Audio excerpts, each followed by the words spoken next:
Promoting my music with Facebook ads kind of wrecked my data on Spotify. Technically speaking, playlisting wrecked my data on Spotify, but then the way I started running Facebook ads didn't really make it any better. The good news is I've got it figured out, and my data is actually getting a lot stronger because of a bunch of changes that I've made. I'm now getting listed alongside artists that sound more like me. I'm getting more consistent Discover Weekly pushes and just sort of algorithmic traffic in general on Spotify, but I was only able to make these positive changes because I knew what to look for in the first place. Now, before we dig into it, let's take a step back and talk about kind of at the basic level how Spotify's algorithm works. Spotify takes your music and it looks at the people who are listening to your music, and then it takes that and it cross-examines it with a ton of other listeners and their behavior to put you alongside other artists that it thinks you fit with. Let's say you're listening to a top 40 playlist. It's got like Taylor Swift, Justin Bieber. If you stick some sort of classical cello song in that playlist, it's gonna throw the whole thing off, and you're probably gonna click away and listen to something else because you're gonna be like, this playlist doesn't really work. This is exactly where Spotify's data-centric approach comes into play. It wants to make sure that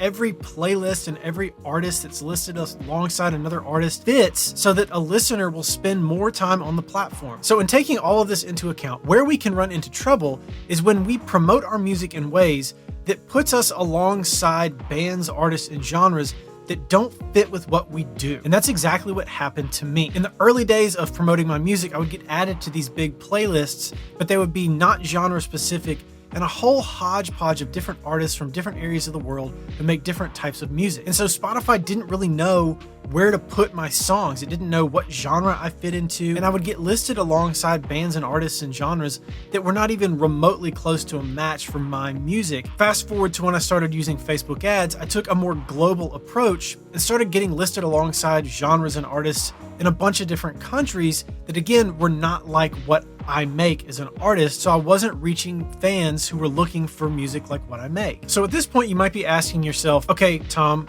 I see your point. How do I know that this is happening to me? How do I even know what to look for? Well, there are three primary ways that I use to figure out whether or not this was an issue for me. Number one is I looked at my data on Spotify for artists, and specifically I looked at the similar artists that Spotify had assigned to my artist profile and listened to what they sounded like. The next place I looked was my radio playlist. Spotify's algorithmic radio playlist pulls data mostly from your similar artists and a few other places to create an ongoing playlist that puts your songs alongside other artists that they think are a good fit for what you do. I just started listening to my own artist radio, and I quickly discovered that the genres, again, were all over the place. And then the last and most effective tool that I found to determine whether or not my genres were working for me on Spotify is a website called everynoise.com. Now, when I first did this, the genres listed here were laughably bad. Russian, new wave artists, synthwave, Brasileiro, a whole bunch of other stuff in a whole bunch of countries where I'd been running ads, but that didn't even remotely fit with the genre of music that I make. Now you can see now that I'm listed as post-screamo, gymcore, metalcore, American metalcore. But you can still see on the list here, I've got Russian metalcore, German power metal, Brazilian heavy metal. So the list definitely is not perfect yet, but it is so much better than it once was. Now the primary way that I addressed this was I adjusted my targeting in my ads on Facebook. So this is a breakdown of the last 30 days of the ads that I've run to promote my music on Spotify. You can see that I'm mostly getting traffic from the United States of America, which is what I want. Germany, Canada, Australia. These are the countries where I want to grow as an artist. And more importantly,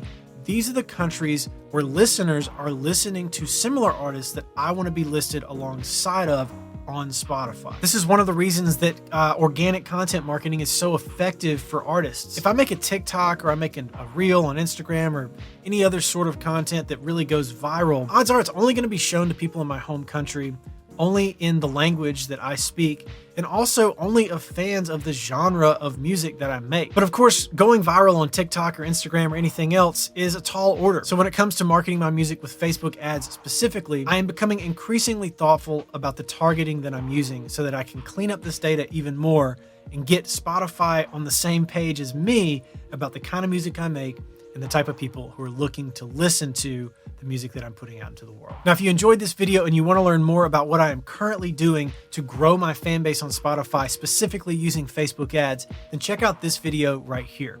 And as always, thanks for watching, and I'll catch you on the next one. Peace.